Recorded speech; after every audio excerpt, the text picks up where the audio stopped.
Red శాండర్స్ని రక్తచందనం అని టీరోకార్పస్ శాంటాలినస్ అని scientific name ఉంది. ఇది ఫ్యాబేసి గ్రూపు చెందింది. ఈ రక్తచందనం అని తెలుగులో ఎందుకంటారంటే ముఖ్యంగా దీని వుడ్ మనం అలా తీసుకున్నప్పుడు ఎర్రగా ఉంటుంది అన్నమాట. సో దాన్ని ఎర్ర చందనం అని కూడా అంటారు. దీన్నే ఎర్ర బంగారం అని కూడా అంటారు.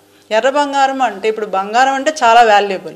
ఎర్ర బంగారం అంటే ఇది ఇంకా బంగారం కన్నా చాలా వాల్యుబుల్. అది ఎక్కడ ఉంటుందంటే ఏ ఖండంలోనూ ఇది లేదండి. ఒక ఇండియాలోనే దట్ స్పెసిఫిక్గా మన ఆంధ్రప్రదేశ్లో నల్లమల్ల అడవుల్లోనే మళ్ళీ శేషాచలం అడవుల్లో మాత్రమే ఎక్కువ ఉంటుంది. అంటే ఒక ట్రయాంగిల్లో ఉంటుంది అన్నమాట.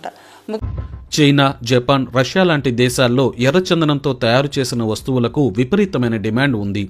వాద్య పరికరాలు, ఔషధాల తయారీలో రెడ్ శాండిల్ను ఎక్కువగా ఉపయోగిస్తారు.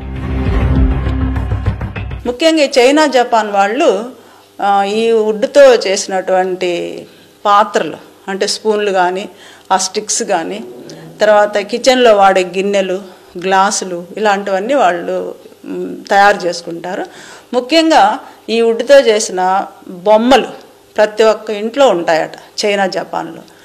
అదే కాకుండా మ్యూజికల్ ఇన్స్ట్రుమెంట్ సంగీత వాయిద్యాలు అవి చేసుకుంటారు. ఈ సంగీత వాయిద్యాలు ఏంటంటే వాళ్ళకు ఒక ట్రెడిషన్ ఉంది. మ్యారేజ్ అప్పుడు బహుమతిగా ఇవ్వడము అలాంటివి చేస్తుంటారు.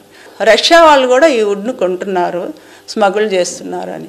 మరి ఎందుకు వీళ్ళు ఇలా చేస్తున్నారంటే అది మెడిసినల్ ఇంపార్టెన్స్ ఉంది.